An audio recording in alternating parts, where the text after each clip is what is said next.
Flamingo paint, superior durability, superior hiding, superior coverage, simply superior.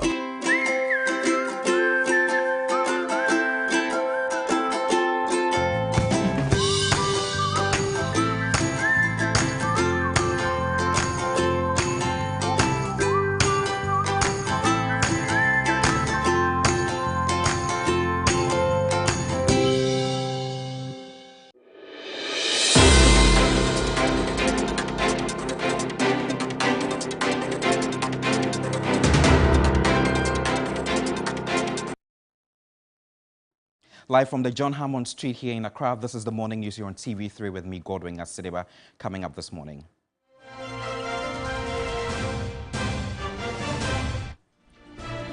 Top of the bulletin, calls for the NPP's Alan Kyerematen to contest as independent candidate may cause major upset in 2024 elections, but he is not guaranteed a win. Meanwhile, party reshuffles balloting for flag-bearer candidates until issues are resolved.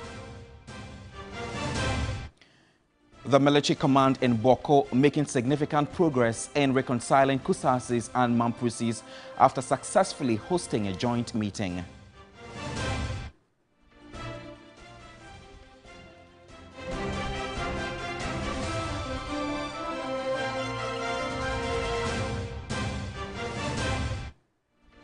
Ghana and other African nations call for a new debt relief measures in global financial market to prevent economic collapse.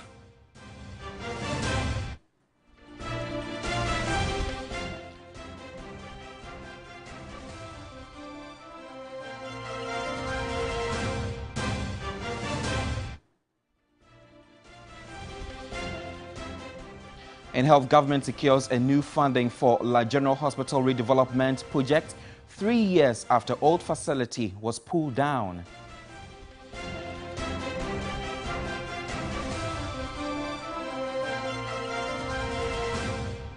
A while later on the international front, Election Tribunal rejects Peter Obi's presidential election challenge in Nigeria. We have details of these and other stories coming your way in a jiffy. Do stay with us.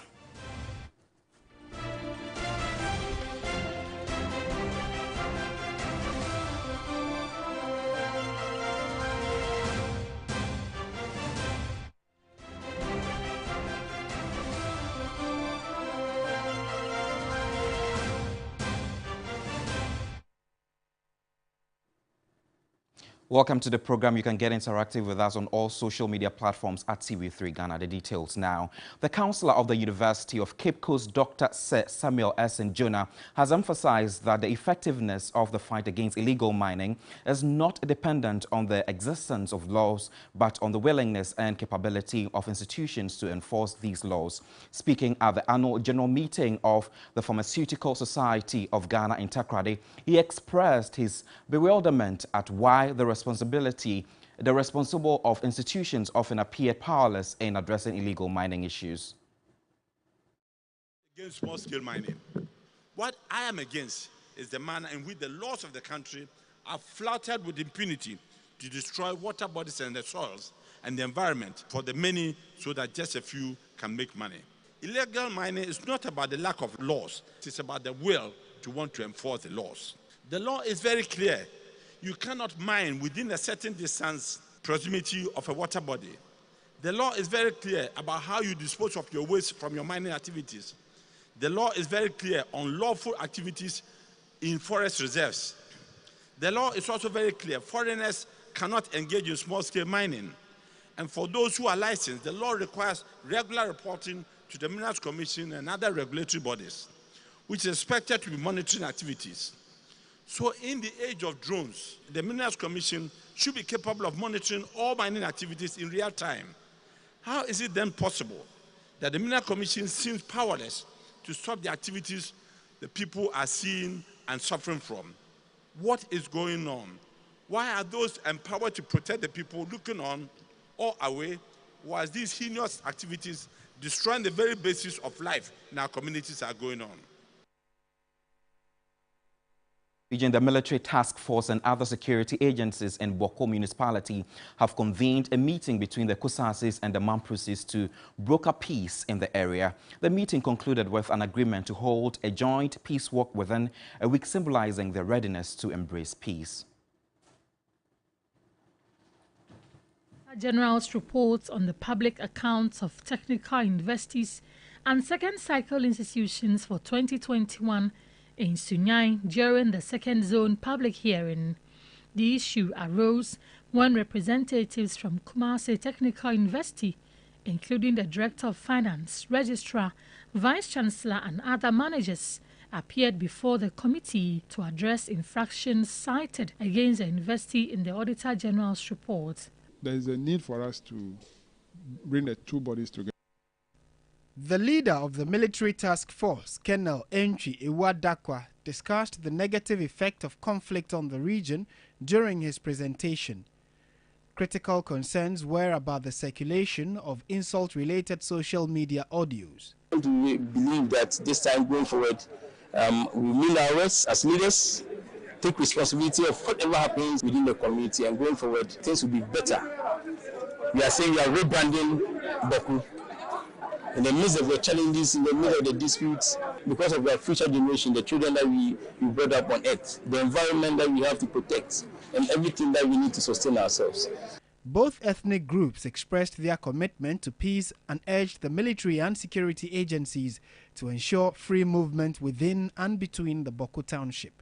And how many of us can get escort to Bawku, Garu, Bawku, Pusga, Bawku Cycles? My suggestion is that the joint task force can really make people in Bawku community move without escort. It will help the situation so much. We need not to preach virtue and practice vice. We should be straightforward.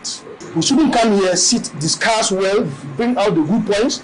We go back and we go to do something that we have discussed here. Thousands of residents in Bawku and its environs have fled the area due to the protracted chieftaincy conflict. Many businesses and institutions, including banks, courts, schools and more, had relocated from the central business district of Bawku. Let's do politics now. The election committee of the New Patriotic Party has rescheduled balloting for flag-bearer candidates until the committee has resolved outstanding issues with the Superdelegate Conference.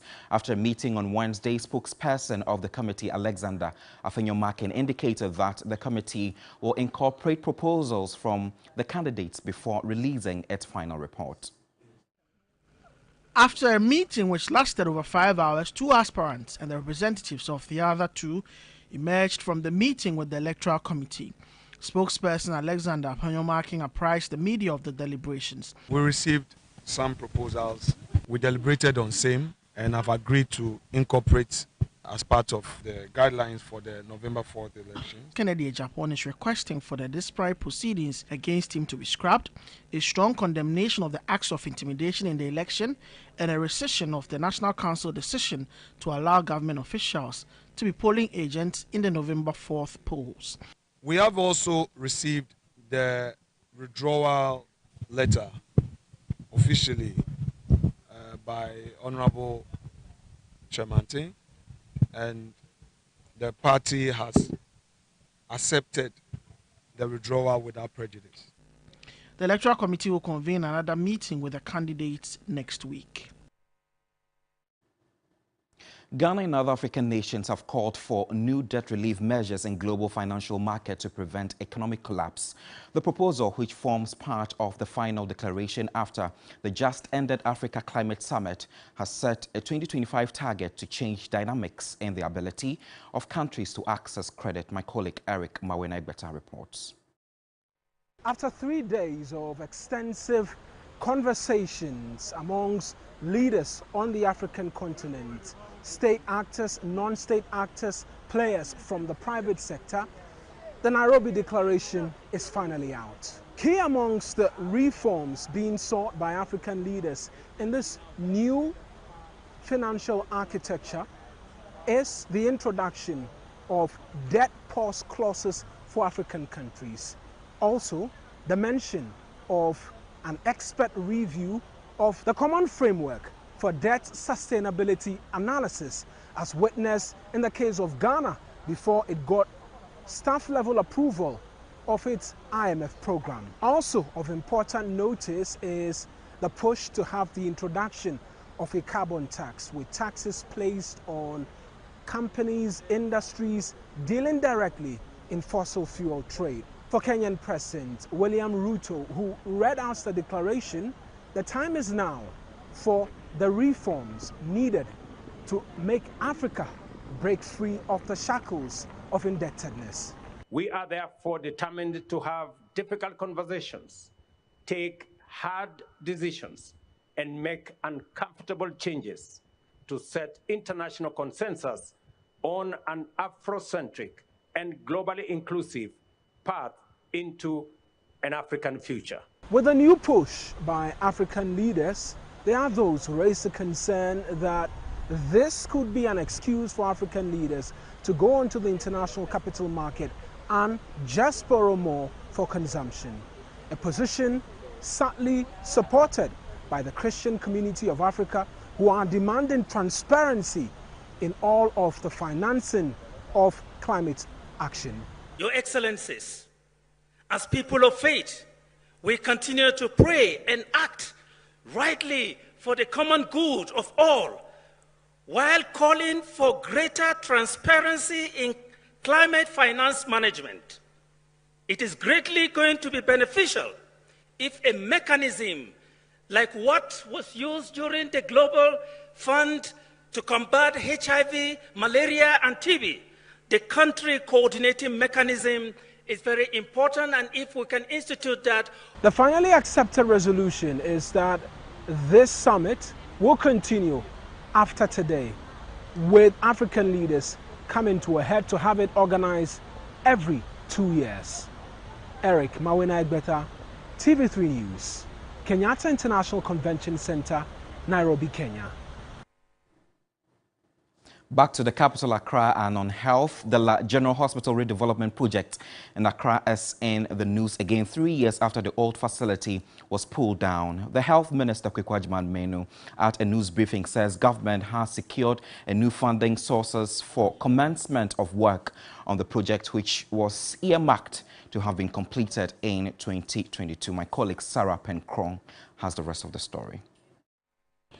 The La General Hospital was demolished in July 2020 following reports of severe structural problems.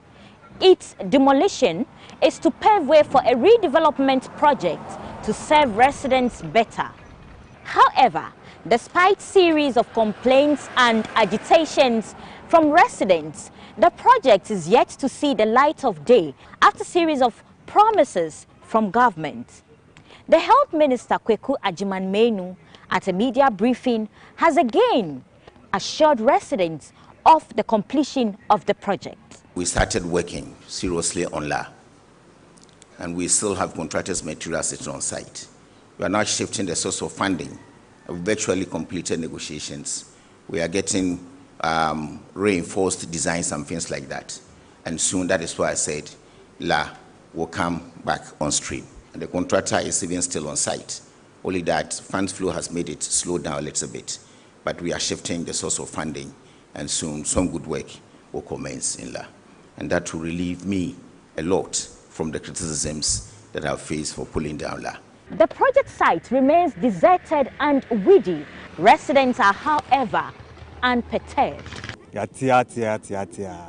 Stories be brave.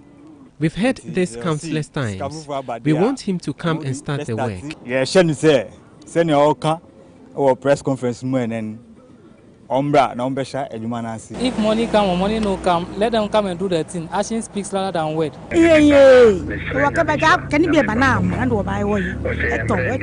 I don't believe them. We are tired.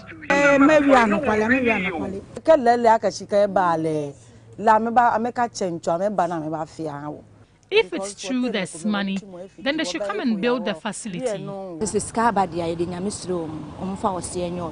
They should deliver on their promise.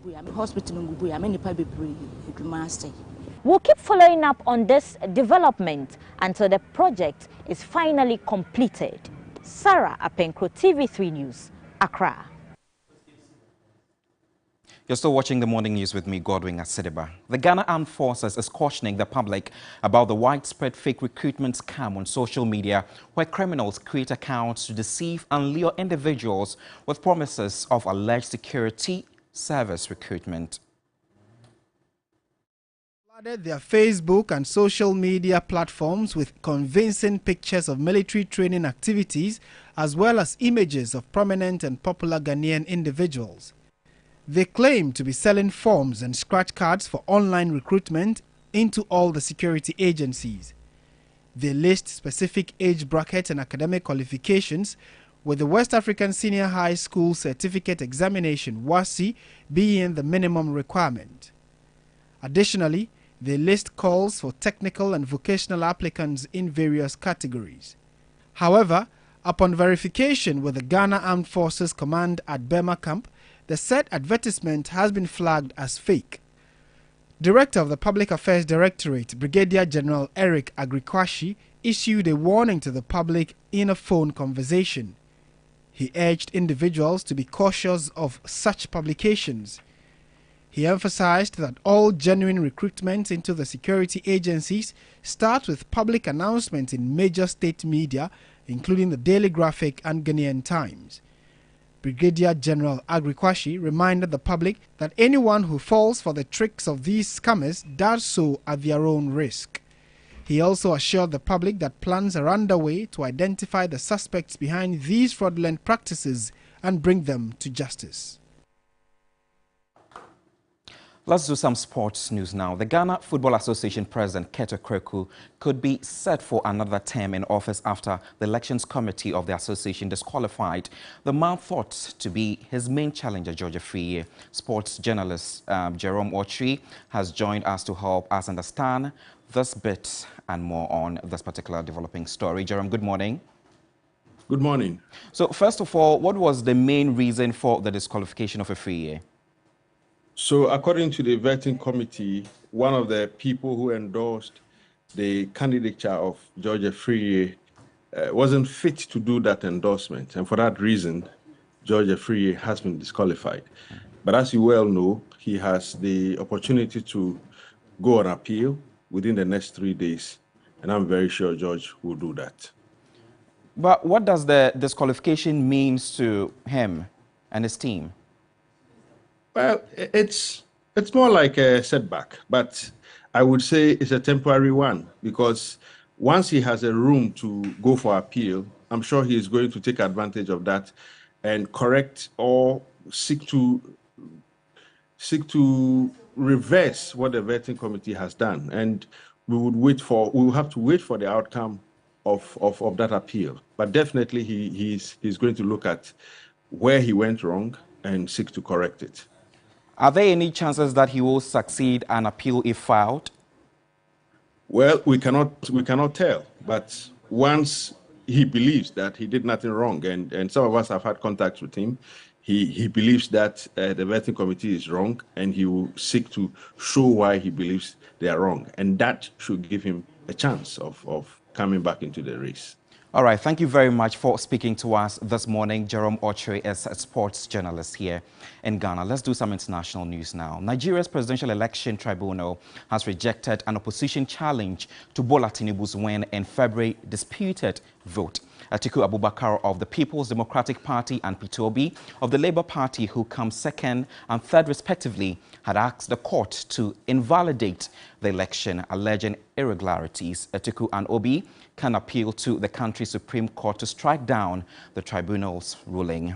Any appeal must be concluded within 60 days of the date of the tribunal judgment.